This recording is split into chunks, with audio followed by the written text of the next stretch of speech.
Hello everyone, welcome to economical PCS. आज के lecture में हम डिस्कस करेंगे कि बीपीएससी ने जो अभी पैटर्न अपना चेंज किया है उसके बारे में थोड़ा डिस्कशन करेंगे और हम जानने की कोशिश करेंगे कि कैसे हमें टैकल करना है बीपीएससी के बदले हुए पैटर्न को। आप बच्चों की क्वेरी आ रही थी रिगार्डिंग स्पेसिफिकली ऐसे पेपर, तो हम आगे ऐसे पेपर को ही ध्यान में रखते हुए ये डिस्कशन रहेगा हमारा, राइट। अभी फ़िलहाल हम देख लेते हैं कि चेंजेस क्या आई हैं बीपीएससी में।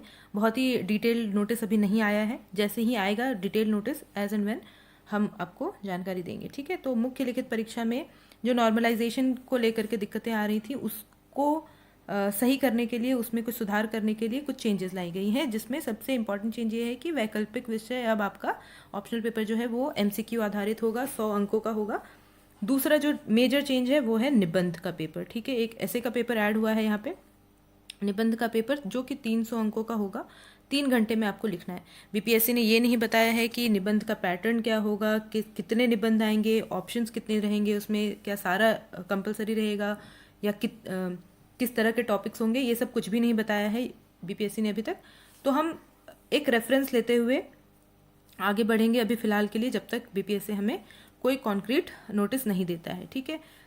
पर सबसे पहले ये समझिए कि ऐसे का पेपर ऐसी भी कोई नई चीज़ नहीं है कि आपको घबराना पड़े उसके लिए। बाकी स्टेट पीसीएस में आते हैं और यूपीएससी में ये हमेशा से ही है, राइट। तो हम पहले यूपीएससी को ही रेफरेंस लेते हुए चलेंगे, डिकोड करने की कोशिश करेंगे कि बीपीएससी ने जो बताया है पहले हम वो डिकोड कर लेते हैं, फिर हम ये देखते हैं कि बाकी सिलेबस में क्या क्या डिफरेंस रहता है। तो हमें समझ में आएगा कि हमें बीपीएससी के लिए किस हद तक तैयारी करनी है, कितना कितना दूर तक अपने आप को खींचना है, ठीक है। तो पहले देखेंगे हम यूपीएससी का सिलेबस, ठीक है। सिलेबस को हम, सबसे इम्पॉर्टेंट है सिलेबस को समझना, सिलेबस को जानना किसी भी एग्ज़ाम के लिए और कमीशन के लिए 100%, ठीक है। तो यूपीएससी जो बोलता है वो ध्यान से देखेंगे हम। मल्टीपल टॉपिक्स पे आते हैं। अभी मैं पेपर दिखाऊंगी आपको। 2 सेक्शन होता है, ए बी, दोनों में 4 टॉपिक्स होते हैं, ठीक है। पहले ये बोला जाता था कि जीएस डोमिनेटिंग होता है ए और फिलोसॉफिकल होता है बी, बट ये डिमार्केशन बिल्कुल भी नहीं है वाजिब अभी फ़िलहाल, कुछ भी मिक्स होता है, ठीक है। और क्लोजली टू द सब्जेक्ट रहना है। आपको जो टॉपिक पूछा गया है आपको उसके बारे में ही लिखना है, उसके आसपास की चीज़ों के बारे में लिखना है, पर बहुत दूर नहीं जाना है आपको, ठीक है। तो आप ये चीज़ समझेंगे कि बहुत ही क्लोज रहना है अपने टॉपिक से, ठीक है। एक ऑर्डरली फैशन में लिखना है, एक लयबद्धता होनी चाहिए, एक फ्लो दिखना चाहिए, नेचुरल फ्लो दिखना चाहिए, बहुत ही ज़्यादा बनावटी नहीं लगनी चाहिए। आपके ब्रेन से आते हुए जो हाथ पेन तक आ रही हैं जो चीज़ें, वो एकदम फ्लो में आनी चाहिए, ठीक है। कंसाइज लिखना है, आपको अपनी वोकेबुलरी नहीं दिखानी है। आपको वहाँ पे, आपको बहुत बेशक ऑक्सफोर्ड डिक्शनरी वाली वोकेबुलरी आती हो, बट वहाँ पे आपको नहीं दिखाना है। As simple as you can present yourself, that would be the best, ठीक है। आपको मार्क्स भी इसी के लिए मिलते हैं, इफेक्टिव और एग्जैक्ट एक्सप्रेशन के लिए ही मार्क्स मिलते हैं, बी इट यूपीएससी या बीपीएससी, कहीं पे भी, ठीक है। अब हम देख लेंगे यूपी का सिलेबस, ठीक है। यूपी में क्योंकि उन्होंने बहुत अच्छे से सिलेबस डिमार्केट करके दिया है हमें, तो हम वो एक बार रेफ़र कर लेंगे। हालांकि यूपीएससी में भी ऐसा है कि इन सब चीज़ों में से ही कुछ ना कुछ निकल के आता है। हम ये बोल देते हैं कि ऐसे की तैयारी कर रहे हैं, बट ऐसे की तैयारी, आप ये गांठ बांध लीजिए कि जीएस की तैयारी अगर आपने अच्छे से करी है तो आपकी ऐसे की तैयारी भी साथ साथ हो रही है। बस आपको थोड़ा सा विजिलेंट रहना है कि अच्छा ये चीज़ मैं ऐसे में यूज़ कर सकता हूँ, ये चीज़ मैं ऐसे का किसी टॉपिक में डाल सकता हूँ, ठीक है। तो आप उस तरह से थोड़ा ध्यान, मतलब आंखें और दिमाग खोली रखेंगे हम जब हम प्रिपेयर करेंगे। आगे मैं बताती चलूँगी आपको कि कैसे प्रिपेयर करना है, बट फिलहाल के लिए अभी पहले हम सिलेबस देख लेते हैं, थोड़ा सा एक आइडिया लगा लेते हैं, एक आउटलाइन बना लेते हैं कि हमें आगे बढ़ने में कैसे बढ़ना है, ठीक है। तो यूपी में 3 सेक्शन होते हैं, तीनों सेक्शन से आपको एक एक ऐसे अटेम्प्ट करना होता है। इन्होंने बहुत अच्छे से बता दिया है, लिटरेचर और कल्चर है, सोशल स्फेयर है, पॉलिटिकल स्फेयर है। सोशल स्फेयर में क्या हो गया, सोसाइटी का इशू आ गया है ना, सोशल इश्यूज आ गए, वुमेन एम्पावरमेंट हो गया, फेमिनिज्म हो गया, जो भी आपको रेगुलर बेसिस पे चलता है। पॉलिटिकल स्फेयर में कितनी सारी पॉलिटिकल इश्यूज है जो हमेशा चलती रहती है। प्रेसिडेंट का इशू है, गवर्नर का इशू है, सेंट्रल स्टेट टसल चलता रहता है, फेडरलिज्म का इशू है, ठीक है। फिर इकोनॉमिक स्फेयर है, इकोनॉमिक स्फेयर में भी आप इकोनॉमिक और पॉलिटिक को भी आप वो कनेक्ट करके भी देखिए। आप जीएसटी का इशू है, जीएसटी कॉम्पनसेशन का इशू है, ठीक है। तो ऐसे डायरेक्ट जीएसटी कॉम्पनसेशन का इशू नहीं आ जाएगा, बट देन आपको पता होना चाहिए कि ये भी एक मैटर ऑफ टसल है बिटवीन स्टेट एंड सेंटर, ठीक है। फिर साइंस, इन्वायरमेंट एंड टेक्नोलॉजी है, एग्रीकल्चर है, इंडस्ट्री है, ट्रेड है, ये सब आपका GS3 का वैसे भी सिलेबस में है, ठीक है। यूपीएससी के सिलेबस में देखेंगे तो GS3 के सिलेबस में ये मेंशन ही है directly.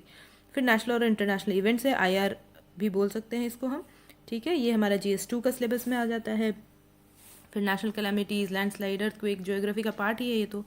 National development programs and projects, ये हम यूपीएससी में नहीं आता है। ऐसे का सिलेबस देखा जाए तो अभी तक कभी मैंने देखा नहीं है ऐसा कि national development programs and projects directly दे दिया हो कोई, बट अगेन कुछ क्वेश्चंस इनडायरेक्ट वे में आपके इस नॉलेज को भी टेस्ट कर लेते हैं कि आपको कितने प्रोग्राम्स और प्रोजेक्ट्स के बारे में पता है। हम ये वाली चीज़ें तो हम वैसे भी प्रीलिम्स के लिए हम तैयार करते हैं, प्रोग्राम्स कौन से हैं, प्रोजेक्ट्स कौन से, इनिशिएटिव कौन सी है, कौन से मिनिस्ट्री ने कौन सा इनिशिएटिव लिया है, स्टेट लेवल पे, सेंट्रल लेवल पे, तो ये चीज़ें हमें परेशान नहीं करनी चाहिए, ठीक है। तो आपको ये समझ में आ जाएगा यूपी के सिलेबस से खास करके कि हमारा GS का सिलेबस ही तो ऐसे का सिलेबस है, कुछ अलग तो नहीं है सिलेबस में। इनफैक्ट यूपीएससी के सिलेबस में भी उन्होंने कुछ तो नहीं बोला, उन्होंने बस ये बोला कि मल्टीपल टॉपिक्स पे आएंगी चीज़ें, आपको ऑर्डरली फैशन में बताना है, कंसाइजली लिखना है और एग्जैक्ट एक्सप्रेशन देना है। तो आप ये समझ लीजिए कि किसी भी कमीशन में ऐसे के लिए हमें अलग से प्रिपेयर करने की ज़रूरत नहीं है, लेकिन एक लिखने का तरीका आना चाहिए, बस ये है। और वो लिखने का तरीका मैं आपको बताऊंगी, यहाँ पे समझाऊंगी। प्रीलिम्स के बाद अच्छे से हम ऐसे पे फोकस करेंगे। और अभी मैं आपको पेपर दिखा देती हूँ, क्वेश्चन पेपर, जिससे आपको थोड़ा आइडिया लग जाएगा, राइट। ये है सिविल सर्विसेज मेन एग्ज़ाम का 2022 का ही पेपर है। तो आप देखेंगे ये पेपर में 2 सेक्शन है, मैंने पहले आपको बताया कि 2 सेक्शन है, ठीक है, 2 सेक्शन है, सेक्शन A है और फिर सेक्शन B है, ठीक है। सेक्शन A में कैसे क्वेश्चन आए हैं आप वो देखिए। Forest are the best case studies for economic excellence, आर्थिक समृद्धि हासिल करने के मामले में वन सर्वोत्तम प्रतिमान होते हैं, ठीक है। अब आप यहाँ पर बोलेंगे कि ये इसको इंटरप्रेट कैसे करें या इसको समझे कैसे, ठीक है, क्या लिखे इसमें। तो आप ये समझिए यहाँ पे सबसे पहले कि फॉरेस्ट, इकोनॉमिक एक्सीलेंस, इकोलॉजी का पार्ट है आपका, ये इन्वायरमेंट इकोलॉजी का, इकोनॉमिक एक्सीलेंस आपका इकोनॉमिक्स का पार्ट है। आप इन दोनों को कैसे कनेक्ट करेंगे ये मैं आपको आने वाले लेक्चर्स में बताऊंगी, बट मैं आपको ये आइडिया दे रही हूँ कि इसको आप फिलोसॉफिकल ना बोलें, ये GS से आप इजीली कवर कर सकते हैं, ठीक है। Poets are the unacknowledged legislators of the world, कवि संसार के अनअधिकृत रूप से मान्य विधायक होते हैं। कितने पोएट्स का नाम आप जानते हैं जिन्होंने संसार के डिफरेंट रूल्स रेगुलेशन बनाने में हेल्प करी हैं, beat Shakespeare, beat Ramdhari Singh Dinkar, और भी अगर आपको आता हो तो बहुत अच्छी बात है। मुझे अभी फिलहाल इतने ही 2 याद आ रहे हैं, तो मैं शायद ये अटेम्प्ट ना किया मैंने, ठीक है। फिर history is a series of victories one by scientific man over romantic man, कैसे किसी चीज़ को रोमांटिसाइज नहीं करना चाहिए, या रोमांटिसाइज करने वाले लोगों से ज़्यादा सक्सेसफुल हमारे साइंटिफिक मैन रहे हैं, उनका कंट्रीब्यूशन हमारा हिस्ट्री में ज़्यादा रहा है, ठीक है। तो आप हिस्ट्री का पर्सपेक्टिव भी लेके चलेंगे यहाँ पे। आपको कुछ पता होना चाहिए साइंटिफिक मैन के बारे में, आपको कुछ पता होना चाहिए कुछ ऐसे लोगों के बारे में जिन्होंने अपने गोल्स को रोमांटिसाइज कर दिया, ठीक है। फिर एक ये लास्ट का टॉपिक है जो कि बहुत ही अच्छा टॉपिक है, a ship in harbour is safe but that is not what ship is for, right. हमें क्या करना है, हमें सेफ, अपने सेफ जोन में नहीं प्ले करना है, हम भी जहाज़ की तरह ही हैं, तो हमें भी आगे मूव करना है, ऐसे के पेपर को टैकल करना है। अभी तक नहीं था, ठीक है, बट अब आगे कैसे करना है वो हमें उसके लिए तैयार रहना है, ठीक है।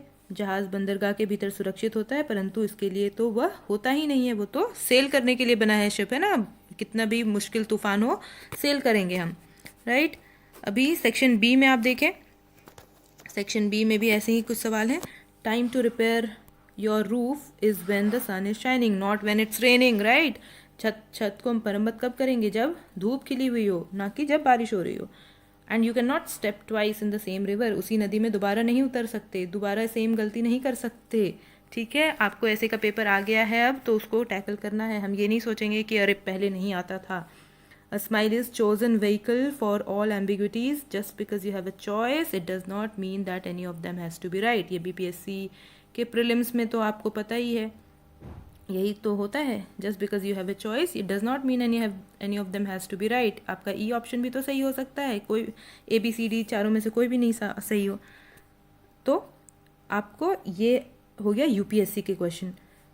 इसमें आपको थोड़ा दिमाग लगा के थोड़ा इंटरप्रेट करके फिर आगे बढ़ना है। यूपी के सिलेबस में आपको बहुत ही क्लियरली बोल दिया है कि लिटरेचर है, साइंस है, ऐसे ऐसे क्वेश्चन आएंगे। तो उस लहजे का जो एक क्वेश्चन पेपर है वो भी मैं आपको दिखा देती हूँ। एक ये है उत्तराखंड पीसीएस का पेपर है, 1-2 साल पुराना पेपर है उत्तराखंड का। यह है साहित्य समाज की पुनर्सृष्टि है, प्रजातंत्र और जन जागृति, सूचना प्रौद्योगिकी, मानवीय ऐक्य, भारत के पड़ोसी राष्ट्र, संबंधों का स्वरूप, मतलब इंटरनेशनल रिलेशन का यहाँ पे भी हो गया। पड़ोसी राष्ट्र मतलब पाकिस्तान हो गया, चाइना हो गया। ये हम तो जीएस में ये सब करते ही आ रहे हैं, ठीक है।